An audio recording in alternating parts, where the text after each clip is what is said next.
गिबियावनो बर' थुनलाइ आफादनि आफादगिरि सुरत नार्जारि आरो गाहाय नेहाथारि नीलकान्त गयारिजों लोगोसे गासैबो बर' थुनलाइ आफादनि बिबानगिरिफोरनि सिमांनि साबायखर आरो बिथांमोननि सायाव गोजोननायखौ फोरमायगोन जे 64थि बर' थुनलाइ आफादनि बोसोरसालिया जथुम्मा बियो डिमाकुसिनि दैमु नोगोराव सानब्रैनि हाबाफारिजों बियो सोलिगासिनो दङ। दिनै जोबथि सान, जेराव आसामनि गिबि मन्थ्रि बिथाङा फैनायनि बाथ्रा, गभर्नर बेयाव मोननै रायजोनि गभर्नर मोनथाम रायजोनि गभर्नर बिथांमोना फैनायनि बाथ्रा। बर' थुनलाइ आफादा जाहैबाय बर' हारिनि मोनसे गार्जेन आफाद आरो बे गार्जेन आफादा बर'फोरनि सिरि मोनहोनाय, बर'फोरखौ फोजाखांजेननाय आफादफोरनि गेजेराव बे मोनसे। आरो बे बर' थुनलाइ आफादा जोनोमनि उननिफ्राय बर'नि सिनायथि, थामोनथा, राव थुनलाइ जौगानायनि थाखाय खामानि मावबोदों। गोबां बारहुंखा, गोबां जेंना जेंसिनि गेजेरजों सोरखिबोदों। दिनै बर' थुनलाइआ दिनैहाय जौगानाय मोनसे थासारियाव फैबाय। बियो इउनिभार्सिटि लेभेलाव फरायजानाय, बिजिरसंजानाय मोनसे थुनलाइ जाफैबाय बर' रावा।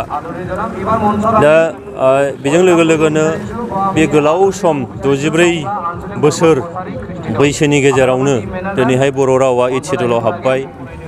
आरोबाव बिटिआर गोरोबथानि गेजेरजों बियो आसामनि लोगो सरकारि राव जाबाय। बियो ओरैनो दलरैनो जानाय बाथ्रा नङा, मानोना बर' थुनलाइ जौगानायनि थाखाय जोंहा मिडियाम दङ। रावा जौगानाय, रावा मोनसे आब्रुथि गोनां जानायनि थाखाय जोंहा मिडियाम दङ। मानोना जोङो जाथि हिसाबै थांना थानो लुबैदों आरो जाथि हिसाबै थांना थानो लुबैनायाव मिडियामा मोनसे जोबोद गोनां मोनसे खामानि मावदों। मानोना जाथिया थांना थानांगौबा रावा थांना थानांगोन, रावा थांना थानांगौबा नोङो मिडियामा थांना थानांगोन। बर' थुनलाइ आफादा रायजो राजाफोरखौ बेखौनो खावलायबोदों जोनोमनि उननिफ्राय, बर' राव गेवलांथों, जों फरायगोन बिमानि राव, बर'नि मिडियामखौ जों फरायगोन, बे बाथ्राफोरखौ फोजाखांबोदों। आरो बेबायदिजोंनो दिनै बर'नि रावा जौगायै दिनै 9th सिडुलाव हाबफैनाय जाबाय, आसामावनो लोगो सरकारि राव जाबाय। आं मिजिंथियो दिनैनि बे 64थि बोसोरसालिया जथुम्मा, बे जथुम्मानि गेजेरजों आरोबाव फैबाय थानाय समाव बर'नि थुनलाइजों लोगोसे, रावजों लोगोसे हारिनि थामोनथा सिनायथि रैखाथिखौ गोजोर खालामनो थाखाय माखासे हाबाफारि निस्सय लादों, बिथांखिफोर लादों।